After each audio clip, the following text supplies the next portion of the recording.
I appreciate Andy Bird's comments about his father-in-law. I want to tell you a little bit about my father-in-law. But before I do, the film that we just watched, that's actual footage from World War II of an amazing heavy bomber called the B-24 Liberator. There's a picture of it, along with the B-17. These are the two planes that did the heavy bombing in World War II.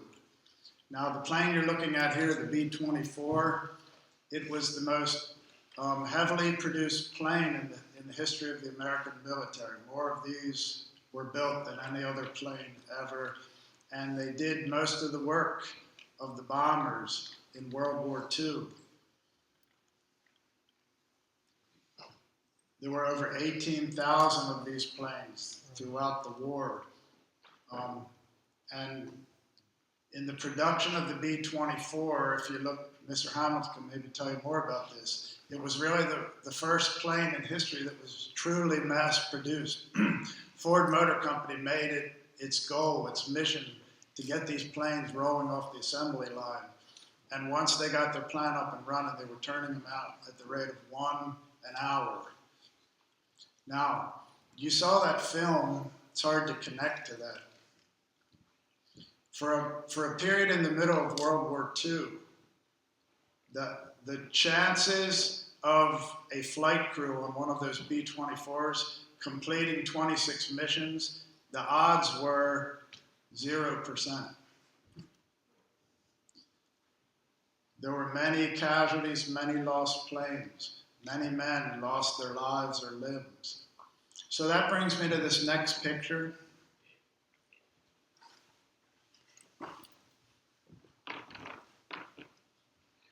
See that man there? That's a 19-year-old teenager that fought in World War II. His name was Richard Muffoletto. I appreciated Andy's description of his father-in-law. Well, the man you see there eventually became my father-in-law. He's one of the most winsome people I've ever met, an amazing sense of humor, king of the one-liners. Jokes like this: love is blind, but marriage is an eye-opener. His name is Rich, and he likes to say, my name is Rich, but I'm going to die poor.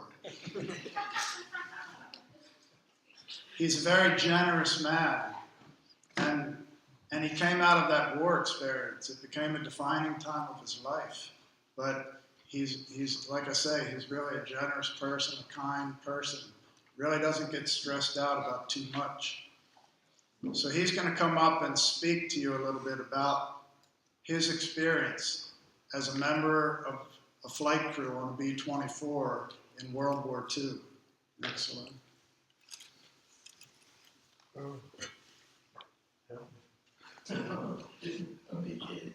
All right. Well, it was such an introduction. Just, I'm going to cry like a baby. That's a problem with me.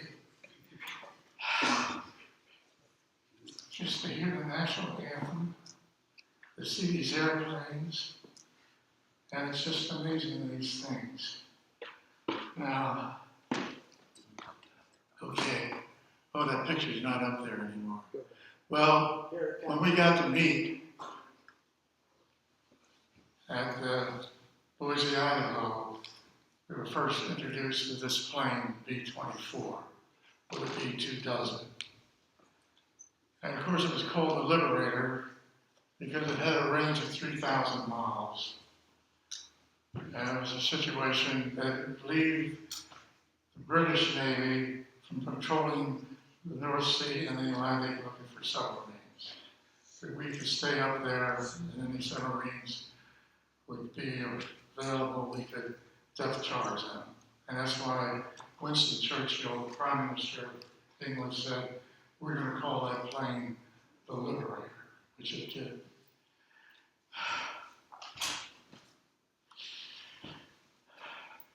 He pointed out my picture and the one on the extreme left as we look at it. I talked to him yesterday, that's Warren Lehman, We're both the same age, we're both 91, and we talked about how it was and how lucky we were. He was a waist gunner, and I was a flight engineer. The word flight engineer for me changed to flight engineer. But at any rate, when they saw that name, and most of the people from the Midwest and the Far West, and they didn't have a name like that. And they said, Richard, with a name like Muffoletto, your name to us is Muff. That's it, Muff. And that's what it'd be even when I worked doing title some attorney in the record office in Baltimore County. Hey, Muff. Today, we celebrate the signing of the peace between Germany and the Allied forces, and of course the American forces. There was one man killed minutes before the signing. This one soldier was from Baltimore. Last name, I have to do this, Gunther. His parents or his relatives brewed Gunther beer. How things are that we don't wonder how they just fall into shape somehow or other. Now the other, there was 3 of us left. The other one, of the third, he's next. From the left to right, the third one. I called his phone number, it's been disconnected. Maybe God took his soul, I don't know.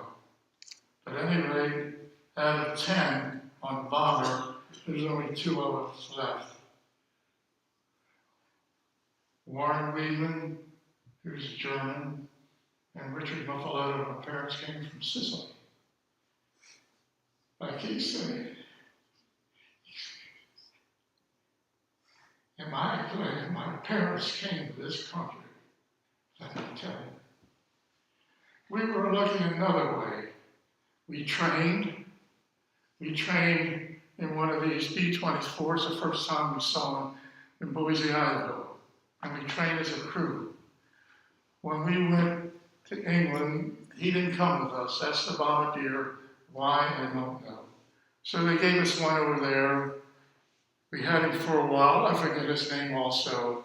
And his bomber was shot down. That was the end of that. At the very beginning, these bombers would take off, head for their target in France as well as Germany. Our fighter planes would just escort them through the North Sea and Atlantic Ocean, and then they had to go back. They weren't there to protect us against the German fighters. Why? They didn't have enough fuel to make us, cover us, protect us from the German fires. And that was a heyday for the Luftwaffe, which would be the German Air Force. They hit so many of these planes, the B-24s, out of the sky, it was like shooting people with duck hunting. The Germans use this, which is a millimeter. And I'm telling you, one of these things hit you, that would be mighty bad. That's why they were killing and jumping down so many bombers of ours. They had no protection. Well, you're saying when you had guns, well, the guns we had were this, 50 caliber. It's nice to have. You look at it as a protection, but the Germans outdid us with that. Well, the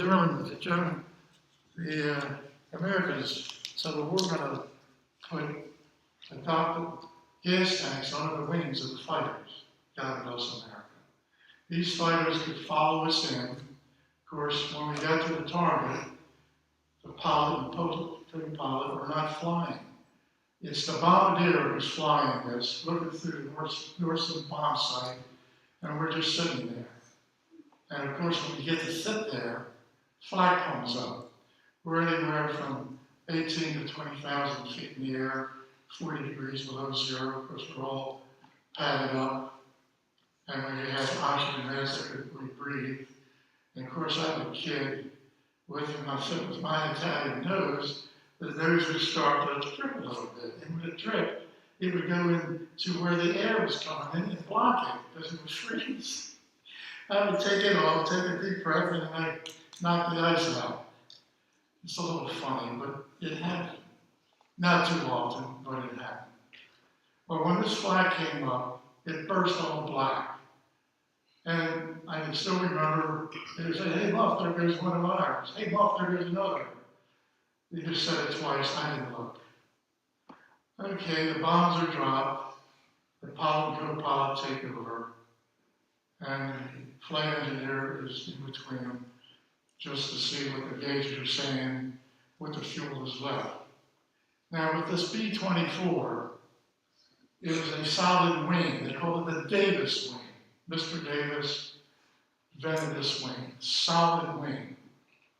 With a regular bomber, you build the body and you attach the wings. So that's what was good about this. They built this body around a solid wing, and a heck of a wing it was. It sustained us. I could check the fuel easy enough because of the gauges were there, and turn around and could see how much gasoline in each engine.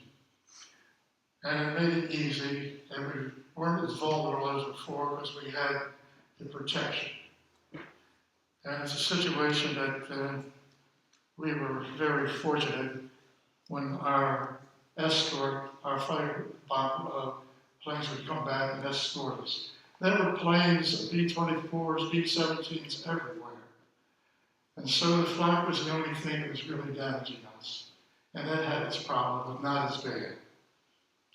Now, on our way back, after we dropped the bombs, one of the engines stopped. So the propellers zapping around. So there was a thing that the flight engineer would do. He said, Muff, feather the engine. I would make fun of it. They said, what did you do, Muff? I would take a bunch of feathers and walk on the wing and put it on the propeller so it would just face this way. And it wouldn't revolve. They said, Muff, you don't have a serious bone in your body. I said, I know. But what are you going to do? We were teenagers.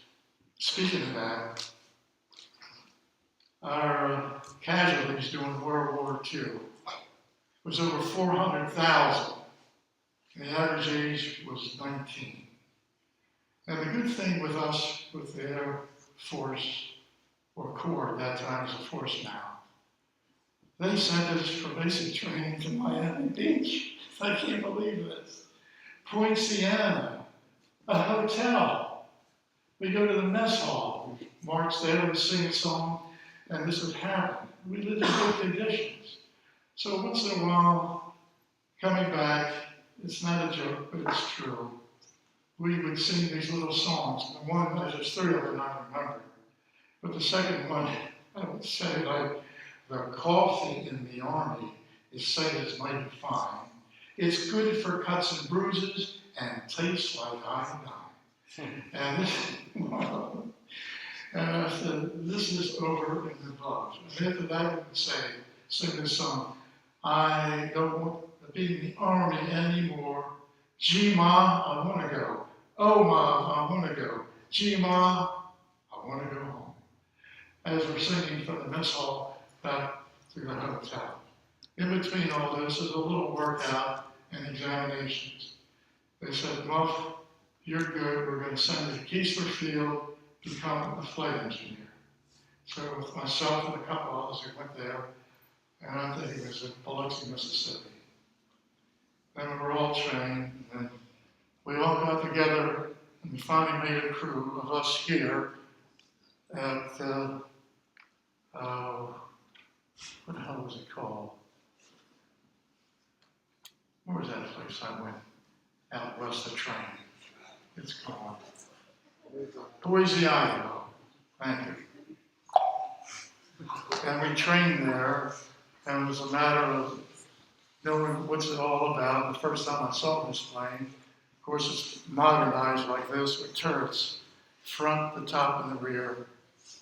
And we had good mileage. as I said before. And it was a situation we trained, did great things, and as a crew we would go, and we went on a ship that took us, but they left the bombardier bag, what are these, I don't know, we picked up, I think I told you that. And luck must be on our side, because we've been, our ship pulled up in the harbor of Liverpool on November 11th, 1944. It's over and above the norm.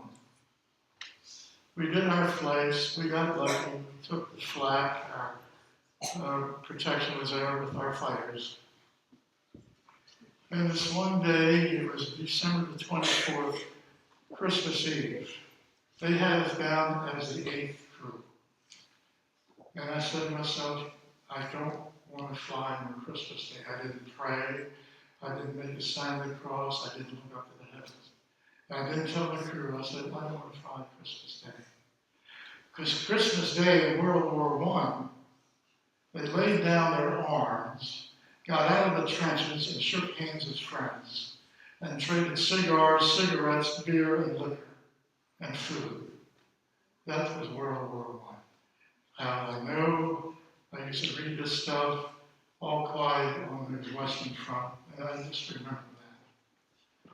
Well, we go to bed, and I'm still wishing, not praying, and we're hoping that we don't have to find Christmas Day. We're the 8th crew.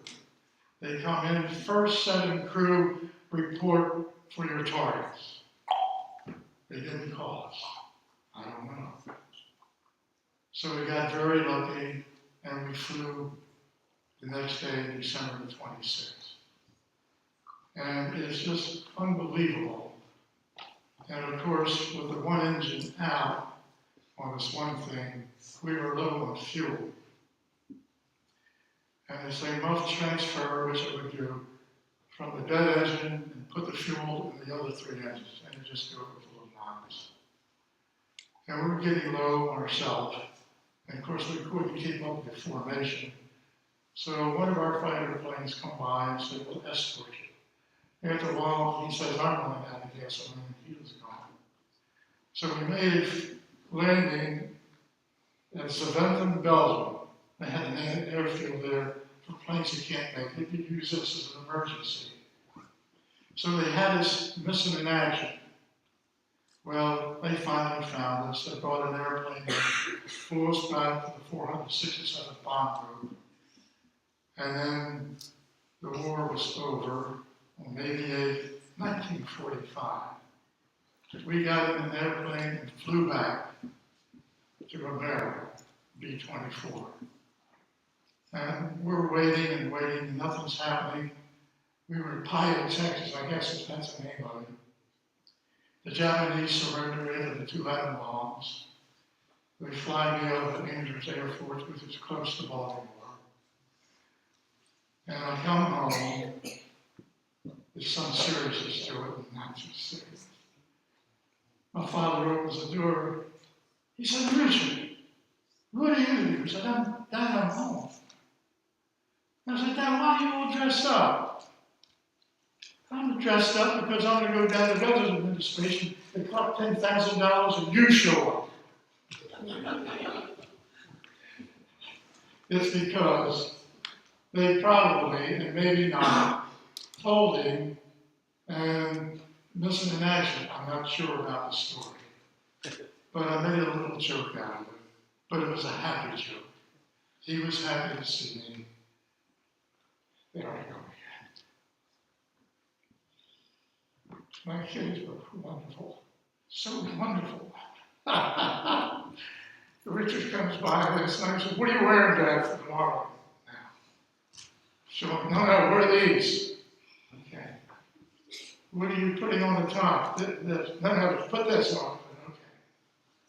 He said, what picture are you taking? I haven't decided yet. He goes down the basement, finds this one. I have this in my den. This and another den to hang up. Like I say, I don't know what the medals are for. I can't see anything there. But we put in 25 missions. And so he brought these up from the basement and a couple away from the den. this morning, his wife, his mother, and my daughter says, "Dad, did you smoke a cigarette?" I said, "No." "Well, anyway, brush your teeth, rinse your mouth up, and shave yourself." Okay. So,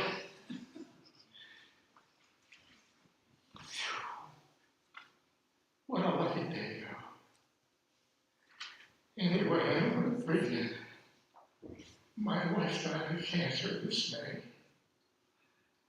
Gave me 8 kids, but 6 of those kids were born in a period of 7 months. Unbelievable. She was a good mother and a great wife, and these kids still look after me. That's all I can say. But God bless America, and God bless you for listening to an old man that went through a little bit of hell on earth, but we made it. Thanks for the government taking care of us.